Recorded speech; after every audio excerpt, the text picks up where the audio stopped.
Pak, kemarin Bapak ke Italia, Pak. Atau mungkin Bapak di sana menemukan peluang, Pak, untuk investor menanamkan modalnya di Kuningan, Pak? Bukan soal investor, saya hanya ingin menjajaki soal kemungkinan animo publik Eropa terhadap seni tradisional yang ada di Indonesia.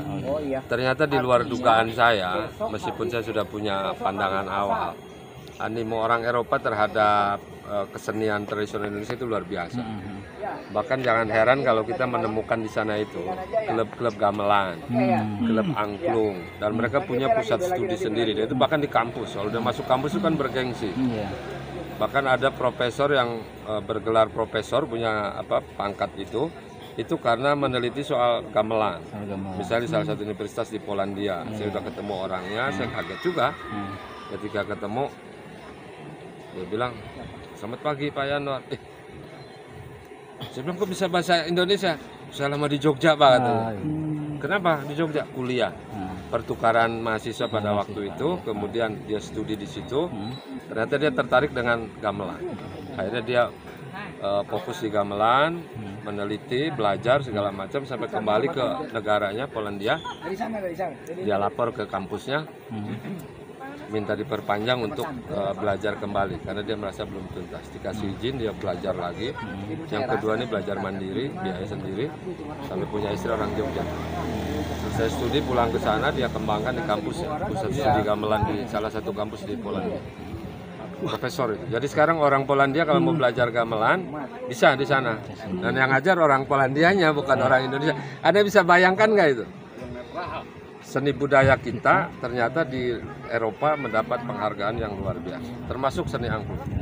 Saya kemarin ketemu di Itali dengan salah satu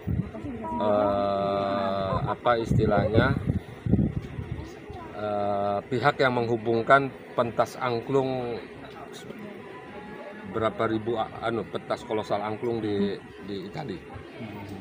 Saya tanya, "Kok bisa begitu?" "Ya Pak, ternyata orang Itali animo terhadap seni tradisional Indonesia luar biasa, termasuk angklung." Jadi Anda bayangkan itu. Kalau dalam perspektif bisnisnya, itu kan pasar Pak. Yang saya sering berulang-ulang, pasar internasionalnya udah terbentuk. Betul nggak? Masih ingat nggak Kang? Jadi pas di pengembangan pariwisata seni kreatif sama iya, Bapak itu basisnya pas seni ya, Pak? kreatif Pak. Seni kreatif itu dinamis, tanpa batas, tinggal kreativitas saja. Kalau basis alam itu batasnya udah kelihatan.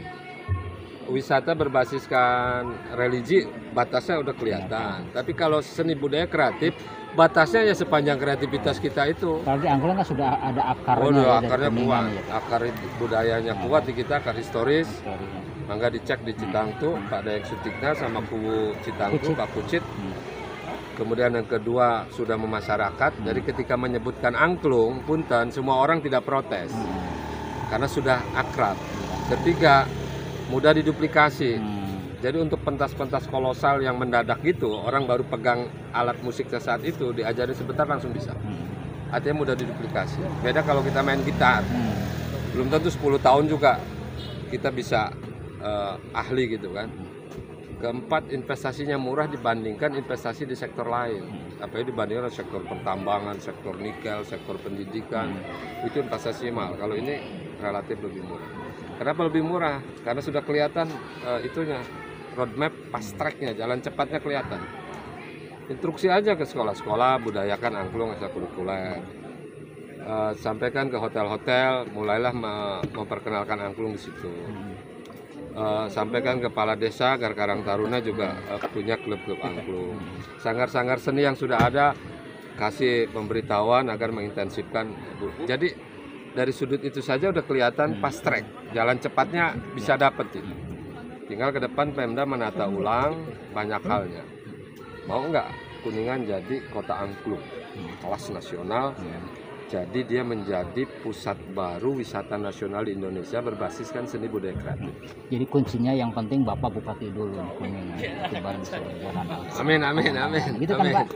Dan yang perlu saya kabarkan itu pasar internasionalnya itu loh, yang menarik itu.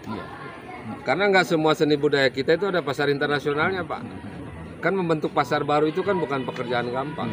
Butuh proses waktu. Ini kan hanya cari jembatan supaya antara Kuningan, ya kan, sebagai legacy angklung dengan pasar ini, itu jembatannya aja kita rangkai supaya ada jalurnya. Ini kan jembatannya belum ada. Jadi kalau mereka tanya, Pak, di mana ada pentas angklung kolosal di Jawa Barat? Ya nggak ada. Kuningan berarti nanti. Ya nanti sih di mana? Oh, Bapak Kuningan. bupatinya gitu Itu kan. Bapak bupatinya pentas Kuningan, kolosalnya gitu di kan. Kuningan gitu kan. Kira-kira gitu.